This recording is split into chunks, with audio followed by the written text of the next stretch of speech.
Bom dia a todos e a todas. Começa agora o Proclamação. Durante essa semana estamos falando sobre educação cristã.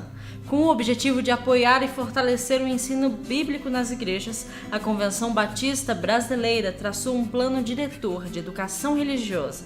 Quem fala sobre o assunto é o pastor Lourenço Estélio Rega, diretor-geral da Faculdade Teológica Batista de São Paulo e relator da Comissão de Educação Religiosa do Conselho Geral da CBB. Confira. O Plano Diretor de Educação Religiosa é também conhecido como PDER na abreviatura. Ele foi criado pela Convenção Batista Brasileira para substituir o sistema antigo de produção de literatura e o sistema curricular de educação religiosa. A ideia do Plano Diretor é desenvolver um trabalho de educação religiosa a partir da igreja local. O projeto comum, não só entre os batistas, mas entre as demais denominações, é sempre de que a denominação, ou o escritório da denominação, ou a área de educação da denominação, oferece a literatura, portanto um currículo, um temário para todas as igrejas. No caso dos batistas hoje, nós temos cerca de 11 a 12 mil comunidades entre igrejas e frentes missionárias. Isso significaria dizer um plano uniforme para todo mundo.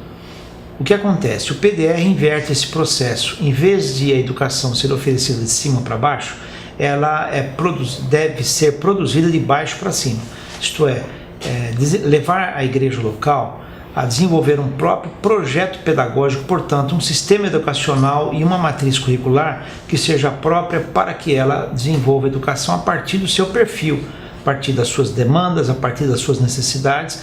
Claro, a Convenção Batista Brasileira continua a produzir currículo, produzir literatura, enfim. A igreja local ela vai procurar na convenção conteúdos ou em editoras que são recomendadas pela convenção para encontrar outros conteúdos que venham atender à sua demanda.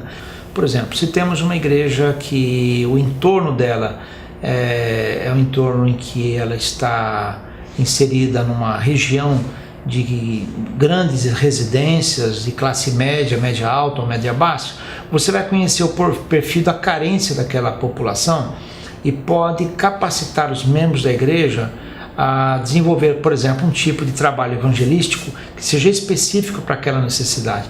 Agora, do ponto de vista da formação do crente, se você tem numa igreja, por exemplo, muitos profissionais de uma certa área, eles têm problemas semelhantes ou desafios semelhantes profissionais. Então você pode tentar atender aqueles desafios. Por exemplo, são médicos, há uma boa quantidade de médicos na igreja. Então você poderá ver as necessidades que os médicos necessitam de conhecimento ético, de valores profissionais, e você poderá ajudar. Se é uma igreja composta com muitos profissionais liberais ou microempresários, por exemplo, é uma igreja que precisa ajudar aquelas pessoas ao desenvolvimento profissional. Ah, mas isso não tem nada religioso. Não, mas nós temos que trabalhar com a vida das pessoas. Esse é um outro lado do PDR. O PDR olha o aluno como um todo, não olha o aluno só do ponto de vista espiritual. Ele parte de um conceito da integralidade do ser. E aí então você pode desenvolver aquele programa educacional.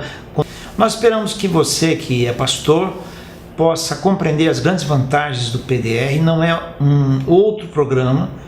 Na realidade, é uma redescoberta das necessidades da sua igreja, para que você consiga ampliar sua visão, conhecendo melhor a sua igreja. O PDR, como eu te disse, ele requer um planejamento estratégico, isto é, um conhecimento profundo da sua igreja. É necessário criar um censo, fazer um levantamento. Conhecendo melhor, você pode pastorear melhor, porque você pode atender especificamente às necessidades da própria igreja. Então, eu espero que você valorize bastante esse projeto e sente-se com o seu educador, se você tiver, para que você possa ter um ministério cada vez mais profundo e profícuo na sua igreja. Então, um abraço para você, e precisando falar comigo, é só escrever para rega@batistas.org. Um abraço.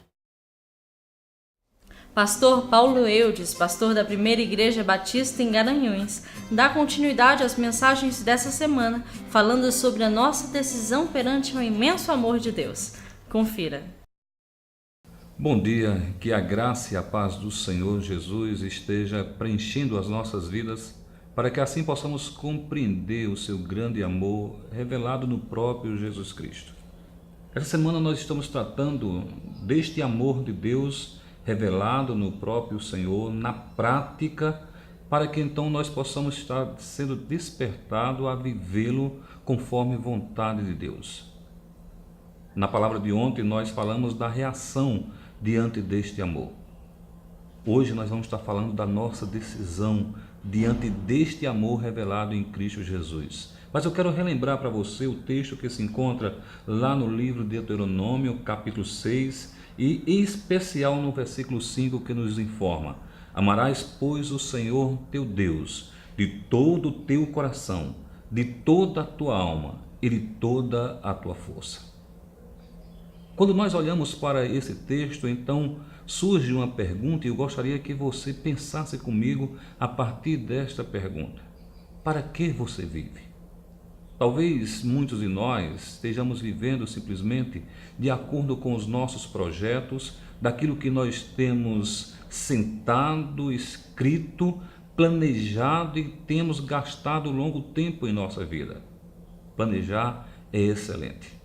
Há outras pessoas que estão vivendo de acordo com os seus próprios sonhos. Sonhar também faz parte de nossas vidas e nós precisamos sonhar. Alguém já disse que nós somos movidos pelos nossos sonhos. Mas a resposta que eu quero te dar hoje, nesta manhã, é que existe algo maior que deve nortear as nossas vidas. E que quando nós estamos centrados nesta orientação bíblica, queridos, o nosso viver vai ser um viver não para nós mesmos simplesmente, mas vamos viver conforme a palavra de Deus nos diz, para a glória de Deus. O apóstolo Paulo diz que é por Ele e para Ele todas as coisas. A Ele seja dada a glória. Amém. Queridos, para que você vive então? Eu gostaria que você pensasse um pouco neste planejar a partir do próprio planejamento de Deus em amor. O Senhor planejou as nossas vidas. Nós não somos um fruto do acaso, nós não somos um acidente de vida, ainda que alguém no seu desespero e na sua mais intensa dor se pergunte para que nasceu e diga que a sua vida não tem muita utilidade, ainda que alguém pense, você pense dessa forma. Ora, existe um planejamento de Deus em você, porque o Senhor, quando planejou isso, quando o Senhor planejou a nossa vida, Ele planejou a nossa vida para que pudéssemos viver para Ele, para que nós pudéssemos abandonar exatamente aquilo que não lhe agradava, e então nós pudéssemos ter uma vida centrada na sua vontade, em Cristo Jesus. Quando nós somos despertados então para assim viver, nós vamos perceber que a nossa vida é muito mais do que um planejamento humano ou sonhos humanos. A nossa vida é o resultado de um planejar de Deus, do sonhar de Deus para cada um de nós. Por isso que nós somos despertados então em Deus, a amá-lo e amar intensamente o Senhor. Por isso, diante de tantas verdades, o próprio Jesus Cristo se apresenta para cada um de nós como a única opção para as nossas vidas, quando Ele diz: eu sou o caminho, a verdade e a vida, e ninguém vem ao Pai senão por mim. Meu querido, minha querida, que escuta este programa tão abençoado para as nossas vidas, você quer viver para a glória de Deus? Olha para Jesus, a única opção de tua vida. Te convido a, durante esse dia, reservar uns instantes para conversar com Deus. Ore, coloque para Ele a sua decisão perante o amor dele. Uma ótima quarta-feira a todos, a paz e o amor de Cristo.